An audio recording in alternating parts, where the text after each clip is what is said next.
Welcome to The Debate. I want you to just try something for a second. Pinch your arm. That sensation, that sharp sting, the immediate feeling of ouch that happened to me, it seems like the most fundamental truth in the universe, right? You are in there. You're the pilot of this body. But what if I told you that sensation is a lie? What if that feeling of being a self is actually a biological trick, a hallucination our brains evolved just to keep a bag of chemicals from getting eaten on the savannah? Today we're debating the very nature of the self. I'll be arguing from the position of biological determinism, that you are a phenomenal self-model, essentially a survival algorithm with no real free will. And I'm coming at this from, well, a more holistic angle. I'll be arguing for something called analytic idealism and non-duality. My stance is that we need to move past this binary of science versus spirituality. I'm proposing what I call the and proposition. What if the biological machine you're describing is absolutely real, but it's running within a fundamental field of consciousness? I'll argue that we are all, in a sense, dissociated alters of a universal mind, and that the brain is more of a receiver, not a generator. So it's the ultimate tension. Are we the machine, or are we the ghost in the machine? Let's start with the machine, because the evidence there is it's overwhelming. My position relies heavily on the work of Thomas Metzinger, specifically his book Being No One. And that title, it's not a metaphor. He literally means nobody ever was or had a self. Which is a tough sell because I definitely feel like someone. Right, of course. And Metzinger explains exactly how that feeling is manufactured. He calls it the phenomenal self model, or the PSM. Think of it like an autonomous airplane. It needs a computer to fly, and that computer needs a map of the terrain, wind speed, fuel, all of that. But to navigate effectively, the computer also needs a model of the plane itself inside that map. It needs to know where am I in relation to that mountain. So the brain creates an avatar of itself. Exactly. The brain is an information processing system. It creates a model of the organism to regulate it. But here's the genius part, the part Metzinger calls transparency. When you look through a window at a bird, you don't see the glass itself. You just see the bird. The window is transparent. In the same way, the brain's own processing, all the firing neurons, the synaptic calculations, is totally invisible to you. You don't see the construction of the self, you only experience the result. And because the medium is transparent, you mistake the map for the territory. You think you are the avatar. You know, I think Metzinger is absolutely brilliant at describing the mechanics of the ego. I completely agree that the narrative self, that voice in my head worrying about my taxes, is a construct. But where I diverge is the source. You're saying the brain generates consciousness to run this model. I'm saying the brain, it localizes consciousness. Localizes? What do you mean? Yes. This is where we have to look at the and. Researchers often have this bias. They study matter, so they assume matter must be the source of everything. But let's look at Bernardo Kastrup's analytic idealism. He uses the analogy of dissociative identity disorder, or DID. In a patient with DID, you have one single mind that fractures into multiple alters. These alters can have different personalities, different memories sometimes, even different allergies. But they are all playing out on the same fundamental screen of consciousness. And you're applying that model to the entire universe? Precisely. Kastrup argues the universe is one mind at large. We, you, me, everyone listening, we are dissociated alters of that single universal mind. The brain isn't the generator, it's the dissociation mechanism. It's the boundary that creates the feeling of me separate from you. That's an elegant metaphysical framework, but we have to ground this in data. If the brain is just a boundary or a receiver, why does physical damage to the brain so completely destroy the person? But does it? Absolutely. Look at the famous case of Phineas Gage. A metal rod gets blasted right through his frontal cortex. He survives, but he is no longer Phineas Gage. He goes from being a responsible, polite foreman to a profane, impulsive, angry man. Or look at the Hungry Judges study Robert Sapolsky cites. Judges are statistically far, far less likely to grant parole right before lunch than right after lunch. Glucose levels dictating justice. It's incredible. It is. And if your soul or your universal consciousness can be so fundamentally altered by a metal rod or a simple drop in blood sugar, then the self is biological. It's fragile. It's just chemistry. There is no independent watcher floating above the hardware. If I smash your laptop, the software's gone. See, this is where the materialist view gets stuck on the object. You're confusing the signal with the receiver. Let's use the radio analogy. If I take a hammer and I smash a radio, the music stops. Or maybe if I just damage the wiring a little, the voice becomes distorted and scratchy, a bit like Phineas Gage. A person who doesn't understand radio waves would look at that broken box and say, aha, the box was making the music. I broke the box, so the music died. But we aren't just smashing the box with a hammer. We are tweaking it with extreme precision. We can stimulate a specific cluster of neurons and make you remember your grandmother's face. We can cut a connection and make you unable to name animals.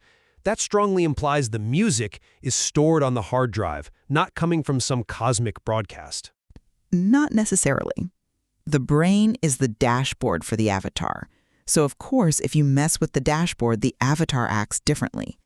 But consider the psychedelic research. For me, this is the smoking gun for the holistic view.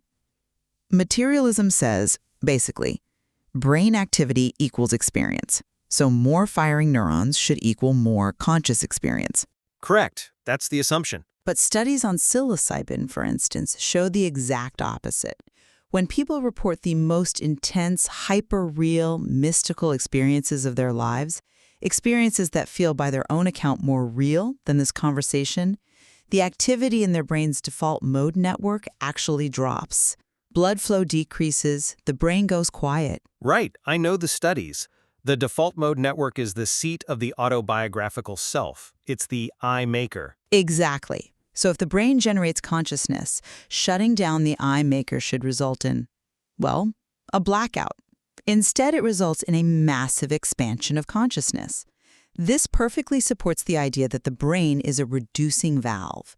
It filters mind at large down to a manageable trickle, so we can survive. When you take the drug, you loosen that valve. The filter goes offline and the ocean rushes in. It's not a hallucination. It's a bypass of the very mechanism that limits reality. I see why you'd frame it that way. I do. But let me offer a different perspective on that same data.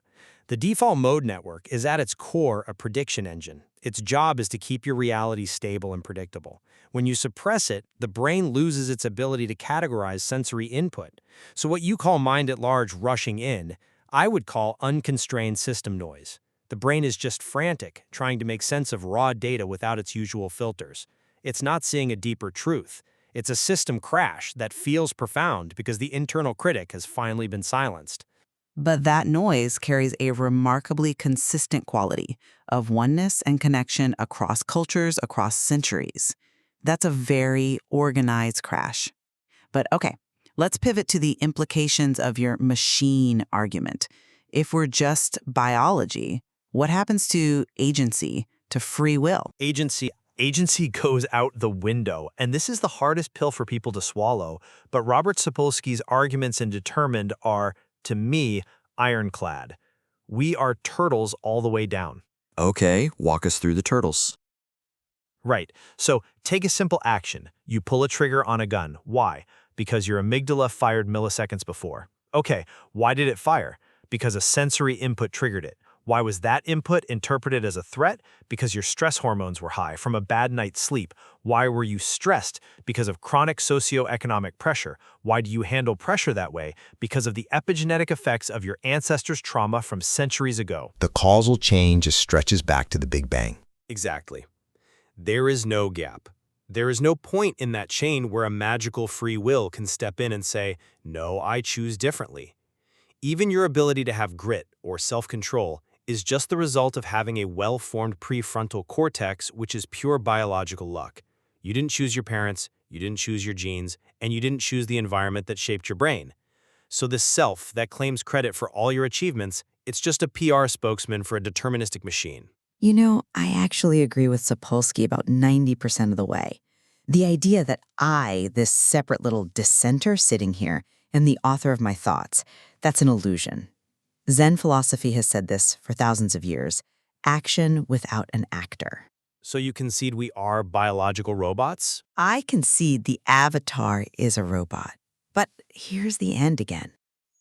I think agency exists, but it belongs to the whole system, not to the individual node. We're looking at the wrong level of magnification.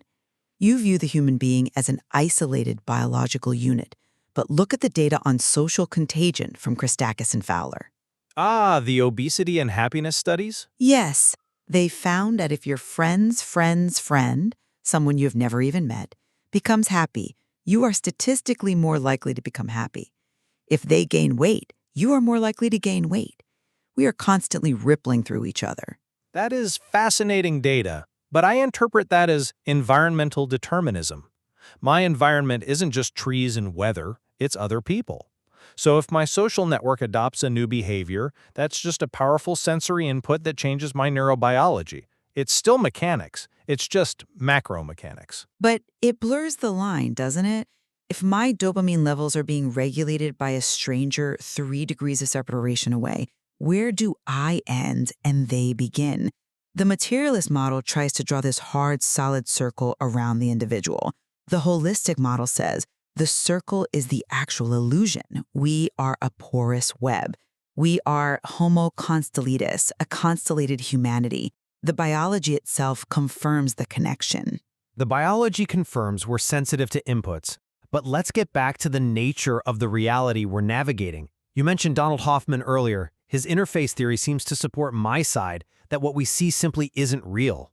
Hoffman is the bridge between our views, I think. He uses evolutionary game theory to prove a mathematical theorem. The probability that we see the truth is 0. Veridical perception, seeing reality as it actually is an evolutionary death sentence. Right, because truth is just too complex. If you had to calculate the quantum position of every single atom in a tiger, you'd be eaten. You need a hack. You need a little icon that says orange stripy thing equals run. Exactly. Space-time is a desktop interface. Physical objects are just the icons. The little trash can on your computer screen isn't the file itself. It's a useful symbol that lets you manipulate the file without knowing any code. So here's my argument. If our perceptions are just icons designed for survival, then our spiritual experiences are just glitches in that interface. When you meditate and feel one with the universe, you aren't accessing some deeper truth. You're just dissolving the user interface. You're seeing the static behind the broadcast. That's a compelling argument, but I'm going to use Hoffman to trap you here. Go ahead, try me. If space and time and matter are all just icons on a desktop, then the brain itself is just an icon. Well, the brain is the hardware. It's the physical machine. No, under interface theory, the brain is just the icon we use to represent the act of conscious processing. You are using the brain, an icon, to explain the generation of consciousness. That's like finding a steering wheel icon on your screen and claiming that the icon built the computer. That gives me a headache. But even if the brain's a representation, it's a representation of something consistent and physical. Yes, it's a representation of a conscious agent. And this is the holistic angle. You're trying to squeeze consciousness out of the icon. I'm saying the icon exists within consciousness. The biology and the physics, that's the user interface layer. But the system running it, that's the quantum field, the mind at large. The and proposition says, we are biological avatars, the interface, running on a conscious substrate, which is the ultimate reality. I'm not sure I'm ready to concede that neurons are just desktop folders. But I will grant you that we are trapped in a very specific, very limited view of reality. Metzinger calls this the ego tunnel. We are enslaved by our own self-model. We can only see what the model allows us to see. And that tunnel is very dark. It is. Metzinger calls it epistemic darkness. But he argues the way out isn't through mysticism. It's through rational understanding. It's realizing I am a machine. And there's a kind of stoic freedom in that. We can wake up from our biological history simply by understanding it. But notice the difference in how we frame that waking up.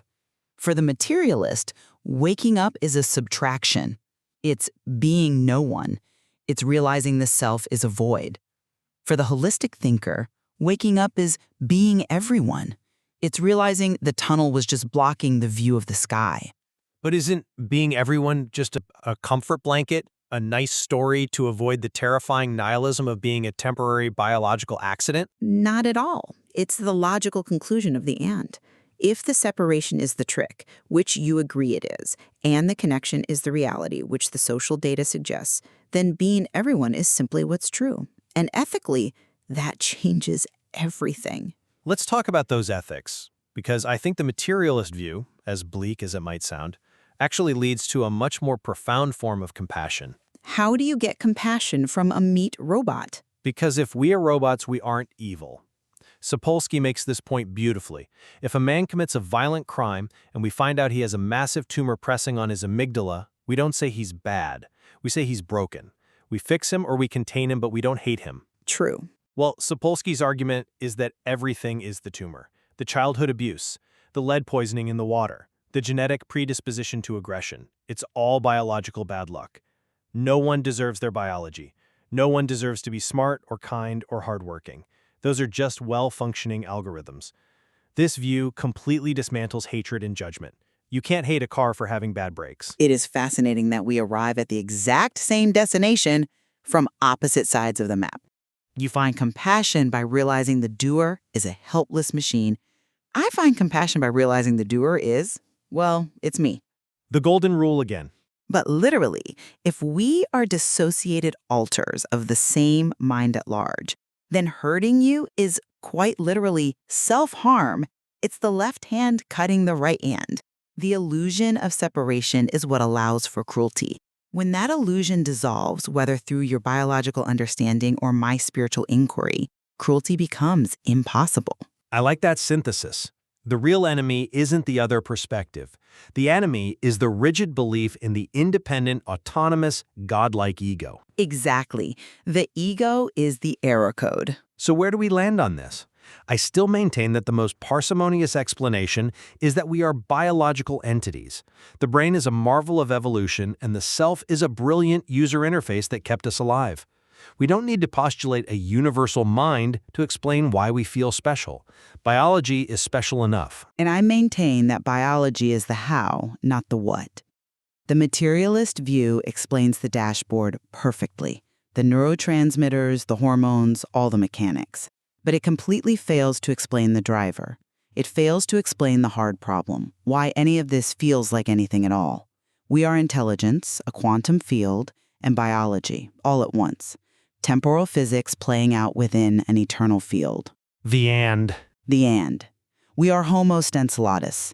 We have to integrate the rational truth of our machinery with the felt truth of our connection. Well, whether you see yourself as a sophisticated biological trick or a fragment of the cosmos, I think we can agree on one thing. The isolated, separate I you think you are when you look in the mirror. That isn't real. And there is a tremendous amount of freedom in finally letting that go. Thank you for joining us on The Debate. Goodbye.